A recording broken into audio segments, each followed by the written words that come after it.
الحمدللہ رب العالمین والعاقبۃ للمتقین والصلاۃ والسلام علی رسولہ الکریم۔ معزز ناظرین، آج کی ویڈیو میں تصوف کے حوالے سے کچھ ضروری گفتگو کی جائے گی کہ تصوف کی حقیقت کیا ہے اور تصوف کے بارے میں ہمارے معاشرے میں کس طرح کے رجحانات پائے جاتے ہیں۔ تو تصوف کی ڈیفینیشن کیا ہے، تصوف کا معنی کیا ہے، سب سے پہلے یہ جاننا ضروری ہے کہ تصوف کسے کہتے ہیں۔ تصوف کا معنی ہے صاف کرنا، تزکیہ کرنا، تطہیر کرنا۔ اصطلاح کے اندر اس کا معنی یہ ہوا کہ اپنے نفس کی گندگیوں کو صاف کرنا، قلب و ضمیر کی گندگیوں کو صاف کرنا، یہ تصوف کا معنی ہے۔ تو اس وقت تصوف کے بارے میں جو خیالات لوگوں کے ذہنوں میں پائے جاتے ہیں وہ بڑے عجیب و غریب ہیں۔ نمبر ایک آدمی تصوف کا مطلب یہ سمجھتا ہے کہ بندے کو اللہ کا قرب حاصل کرنے کے لیے بالکل معاشرے سے الگ تھلگ ہو کر ایک کمرے کے اندر گوشہ نشین ہو جانا چاہیے، یا اس کو جنگلوں میں نکل جانا چاہیے اور وہاں پہ اللہ اللہ کرنی چاہیے، اور وہاں پہ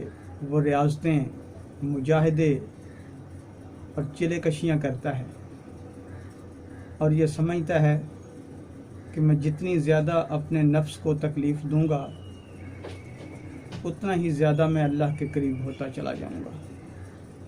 اس کے خیال میں نفس جو ہے اس کی آسائشیں گندگی کا ایک ڈھیر ہے، اس کو تکلیفیں دے کر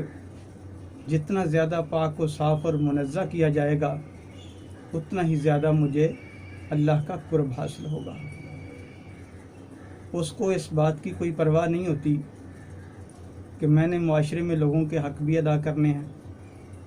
بیوی بچوں کے حقوق کیا ہیں، میرے نفس کے میرے اوپر حقوق کیا ہیں۔ وہ بالکل اس بات سے بے پرواہ ہو کر اپنے خیال کے مطابق وہ عبادتیں، ریاضتیں، مجاہدے کرتا ہے تاکہ مجھے اللہ کی پہچان ہو جائے، اللہ کی معرفت حاصل ہو جائے۔ اور اس کے بعد ایک دوسرا تصور بھی ہے تصوف کے حوالے سے، وہ یہ کہ ایک آدمی وہ رزق حلال بھی کماتا ہے،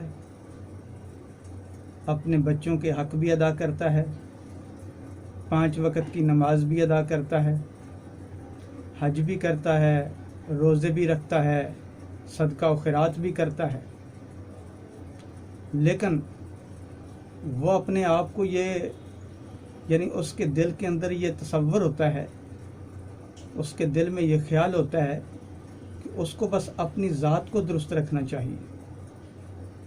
وہ دوسروں کے کام میں کوئی دخل اندازی نہیں کرتا، وہ بالکل اپنے آپ کو نیوٹرل رکھتا ہے، بالکل وہ اپنے آپ کو جو ہے وہ غیر جانبدار رکھتا ہے، اور اس کو اس بات سے کوئی غرض نہیں ہوتی کہ معاشرے میں لوگوں کے ساتھ ظلم ہو رہا ہے تو وہ سوچتا ہے کہ جو ظلم کرتا ہے وہ بھگتے گا، مجھے اس سے کوئی سروکار نہیں۔ اس کو اس بات سے کوئی غرض نہیں ہوتی کہ معاشرے میں خدا کے قانون کی حدیں توڑی جا رہی ہیں، معاشرے میں ظلم و ستم کا بازار گرم ہے، اور اس کو اس بات سے کوئی غرض نہیں ہوتی۔ وہ کہتا ہے کہ میں نے اپنے آپ کو درست رکھنا ہے، مجھے کسی کی اچھائی اور برائی سے کوئی دلچسپی نہیں، میں نے اپنی ذات کی حد تک اپنے آپ کو درست رکھنا ہے۔ اور اسی طرح ایک تیسرا تصور بھی ہے جو معاشرے کے اندر تصوف کے حوالے سے پایا جاتا ہے، وہ یہ کہ ایک آدمی وہ رزق حلال بھی کماتا ہے، اپنے نفس کے حقوق بھی ادا کرتا ہے، اپنے بیوی اور بچوں کے حقوق بھی ادا کرتا ہے، اور معاشرے کے تمام لوگوں کے حقوق بھی ادا کرتا ہے۔ معاشرے کے اندر جہاں ظلم دیکھتا ہے وہ آگے بڑھتا ہے اور اپنا کردار ادا کرتا ہے۔ جہاں اللہ اور اس کے رسول کی حدود کو توڑا جا رہا ہو وہاں وہ خاموش تماشائی نہیں بن جاتا، بلکہ آگے بڑھ کر اپنے ہاتھ سے اس ظلم و زیادتی کو روکتا ہے، اور وہ بالکل غیر جانبدار نہیں رہتا، بلکہ جہاں حق سمجھتا ہے آگے بڑھ کر اپنا رول پلے کرتا ہے۔ ایک یہ نیکی کا تصوف کا تصور ہے۔ تو معزز ناظرین، پہلا جو تصور ہے تصوف کے حوالے سے وہ بھی غلط ہے کہ جنگلوں میں جا کر اپنے آپ کو الگ تھلگ رکھ کر اللہ کی معرفت حاصل کرنا، اور جو دوسرا تصور ہے تصوف کے حوالے سے کہ وہ اپنے آپ کو تو درست رکھتا ہے لیکن معاشرے سے اس کو کوئی دلچسپی نہیں، وہ اپنے آپ کو نیوٹرل اور غیر جانبدار سمجھتا ہے،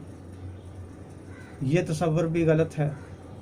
آپ کو معلوم ہے کہ بنی اسرائیل میں سے ایک گروہ نے یہی نقطہ نظر اپنایا تھا، انہوں نے اپنے آپ کو غیر جانبدار رکھا اور نیوٹرل رکھا اور کہا کہ ہمیں جو ہے وہ کسی کی برائی سے کوئی دلچسپی نہیں۔ تو جب اللہ تعالیٰ کا عذاب آیا تو وہ جو غیر جانبدار تھے، جو نیوٹرل تھے،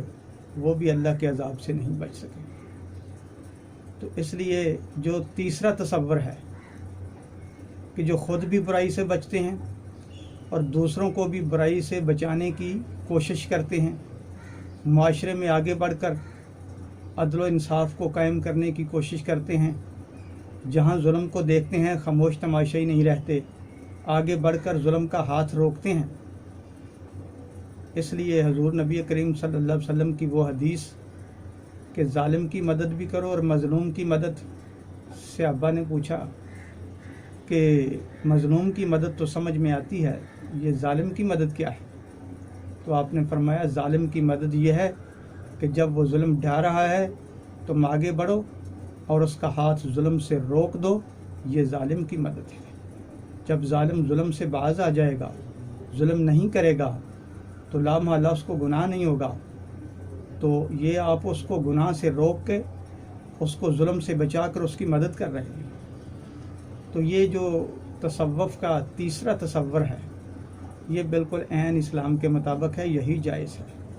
تو اللہ تعالیٰ سے دعا ہے کہ اللہ تعالیٰ ہمیں تصوف کے حوالے سے جو باطل نظریات ہیں ان سے بچنے کی توفیق عطا فرمائے، اور جو تصوف کا صحیح تصور ہے اس کو سمجھ کر اس پر عمل کرنے کی توفیق عطا فرمائے۔ وما علینا الا البلاغ۔